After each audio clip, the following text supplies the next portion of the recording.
Hvad så der, folkens? MaXsa, velkommen til endnu en ny Fortnite reaktionsvideo. I dag skal vi reagere på 10 ting, som gamle Fortnite-spillere husker. Og jeg håber, I er klar på endnu en reaktionsvideo. Sidste reaktionsvideo tog I rigtig godt imod. Faktisk alle mine reaktionsvideoer er taget rigtig godt imod, og det vil sige tusind tak til det.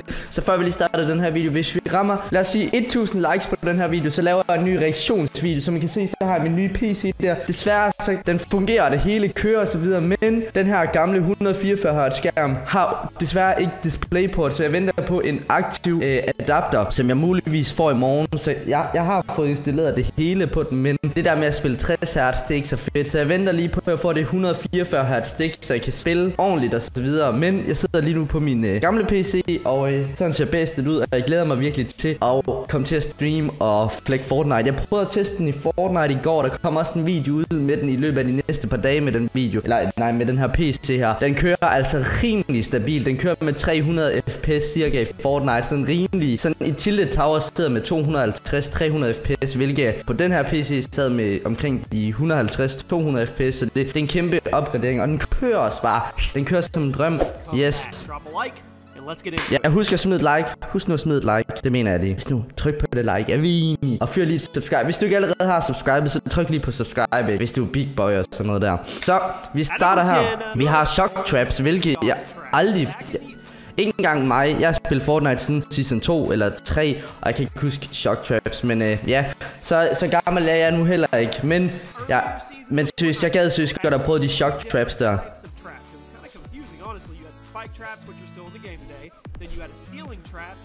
Men hvor meget skader de egentlig, de der shock traps der? Nogen derude, som kan huske de der shock traps, og hvor meget de skadede, for jeg har ikke spillet Fortnite dengang der var shock traps. Så der sidder sikkert nogen, der ser den her video, som kan huske shock traps. Jeg vil meget gerne lige smide en kommentar nedenunder, fordi jeg er mega nysgerrig omkring, hvor meget den skadede, og hvor god den egentlig var. Fordi det tror jeg også mange af jer andre, som måske heller ikke ved så meget om det, er mega nysgerrig om. Så smid lige en kommentar med det, det vil være super nice. Activate, but some of them packed a huge punch if somebody set them off. Plus, the sound of these things was so satisfying as you listen to them burning your enemy to a crisp before getting. Dengang der var grå pump. Det kan jeg godt huske. Jeg kan godt huske dengang der var grå pump. Det kan jeg godt huske. When it was actually done, kind of like an oven or a microwave. Epic removed the shock traps around season 2 and it's lige den season hvor jeg begyndte. It altered the spike traps to be the standard traps. From that point moving forward, they consolidated it all together to one trap, which I totally agree with. But the shock traps, man, they'll be missed. Det vil seriøst være griner, hvis de kom tilbage. One by one med. Ej, gode gamle dage, hvor man ikke kunne rigtig bygge. Ej, men jeg kan huske, at jeg startede med Fortnite, så alle byggede på den her måde her, og det gik så langsomt. Det kunne bare tage for at bygge 2 gange op. Det kunne tage seriøst 10 gange så langsomt, som man kan nu, altså.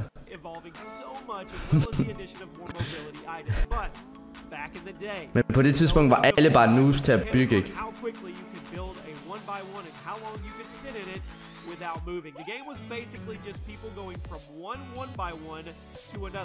Det er ikke engang løgn, det han siger. Alle byggede bare one by one rundt omkring, og så sad de bare campet i den.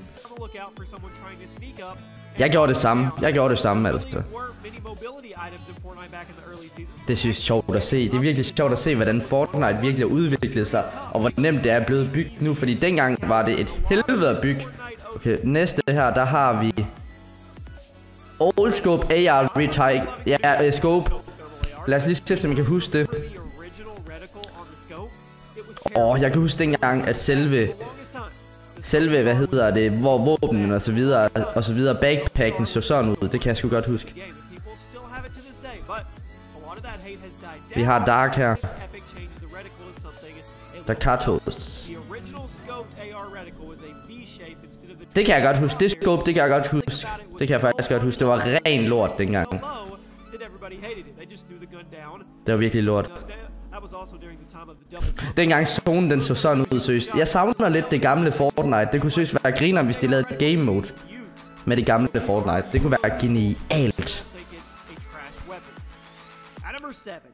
No turbo building. Ja, jeg kan godt huske dengang, der ikke var turbo building. Det var så svært at bygge. Turbo build is a setting that hasn't always been in the game. When turned on, it automatically builds a wall or platform the second it's possible when you're holding down the button instead of you having to... Førhen i tiden, der skulle man bare klikke konstant. This means that building complicated structures is way easier now that it's been added, but it also meant the days of learning to be extremely precise and know your timing with your builds was over. Part of the reason why TSM Myth was seen as such a progressive player when he rose to prominence so quickly was because he was one of the first players to really master super quick and precise builds. There was nobody doing what he was doing back in the early days, but ever since Turbo Build was added, well, a lot of the precision required to build quickly has been... På nogle punkter ikke, så har det jo været fedt for selve Myth dengang, som han siger, at Myth var en af de første til ligesom at finde ud af, hvordan man kunne time med bygningen dengang turbobuilding, hvor man bare skulle klikke hver gang man skulle bygge, men nu kan man bare holde den i, ikke? Det er jo blevet meget nemmere at bygge, det er jo rigtigt nok.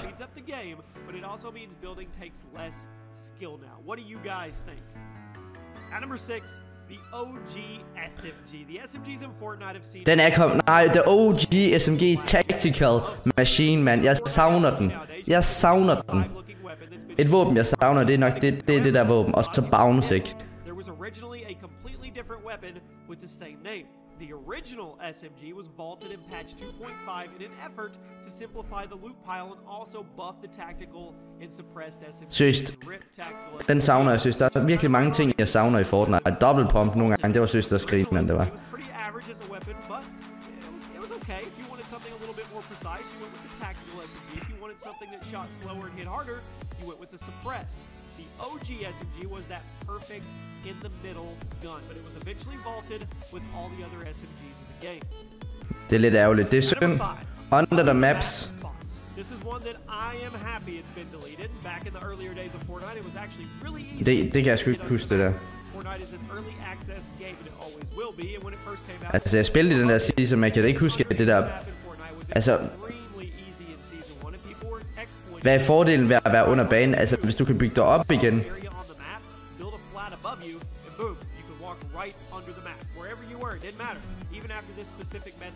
Det kræver seriøst også, at man har nok mats. Easy win.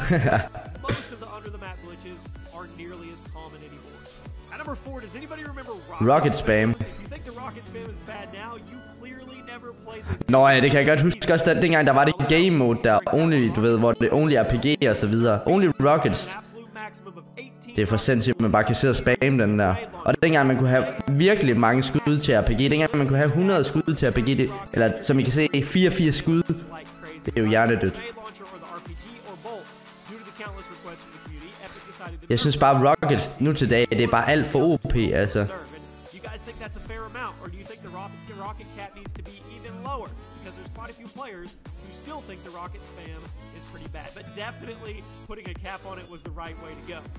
At number 3, Life Before Tilted. Life Before Tilted Towers. Jeg husker det. Dengang Tilted Towers var der ikke. Dengang Tilted Towers ikke var der. Der var folk bare spredt ud over det hele, men nu er ikke så alle bare de steder, hvor Tilted Towers er de store byer. Det er faktisk lidt synd nogle gange, ikke? Det er faktisk synd nogle gange. Jeg kan huske, dengang Tilted Towers kom, der var så mange folk. Det var helt sindssygt.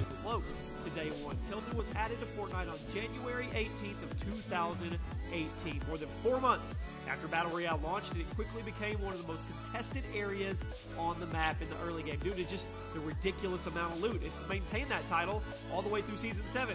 Before Tilted Towers, Fortnite's early game was much more spread out, and some people actually prefer it that way. And I mean, jeg synes faktisk, det var fedt, dengang det var spredt ud nogle gange. Det er nok et game mode, de kunne lave. OG Fortnite. Det kunne være fedt. The Old Scar Sound. Lige præcis den, ikke? Den savner jeg fandme også. Lyden af den OG Scar, den var seriøst. Den var lidt speciel, ikke? Men jeg synes, det var nice, fordi du ved, man var ikke vant til at høre noget andet og sådan noget. Jeg kan faktisk bedre lide den gamle. Det kan jeg. Det var ligesom, det var en lyddæmper-agtig. Jeg husker det. Ja, lige præcis lyddæmper på. Jeg kunne godt lide den. Jeg synes faktisk, det var fed.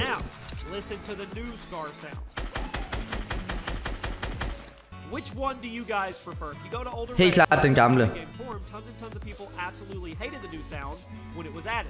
Personally, I like the new sound, but I can definitely see where people were coming from about not liking it. Which one do you like better?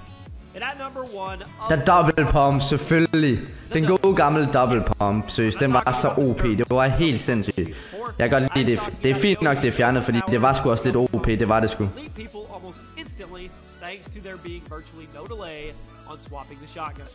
People abused the crap out of the double pump to the point that I'm actually surprised that it took Epic so long to do something about it. Now, you can say what you like about the double pump and how overpowered it was, but honestly, I think Epic may have gone a little too far with the nerfs. I think damage-wise, the shotguns are fine right now, but the swap delay, it's a little too much. Now, I'm not saying that they should bring back the OG double pump, and I promise you, they will never bring it back in that state. That's just like saying seriøst, double pump var seriøst for vildt, mand. 1887 shotguns. When Modern Warfare 4 comes out, if it's Modern Warfare 4, they put them in there, they will never make them like the original ones before they got nerfed, okay?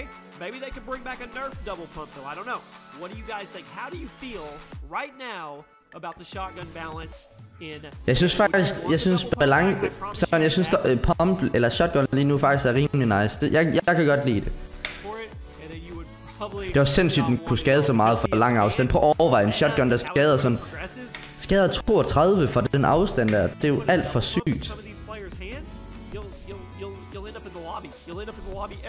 Han kører bare 4 gange shotgun, mand. Må vi lige være her, mand. Okay, i hvert fald 8 ting kan jeg godt huske. Det eneste ting, jeg ikke kan huske, det er shock traps. Og det der glitch under mappet, hvilket jeg ikke rigtig føler. Jeg havde spillet Fortnite, men shock traps er nok det eneste, jeg ikke kan huske derfra. Jeg håber, I nød den her video her. Hvis I vil se flere reaktionsvideoer, så smid et like, smid en kommentar. Og hvad synes I omkring det her? Kan I huske alle ting i den her video? Kan I huske alle 10 ting, så må meget gerne lige smide en kommentar nedenunder. Og hvis I ikke kan huske nogle af tingene, så smid en kommentar nedenunder. Hvad for nogle ting synes I, de burde bringe tilbage? Og jeg håber virkelig, I nød den her video her. Og vi ses i næste video. Peace out.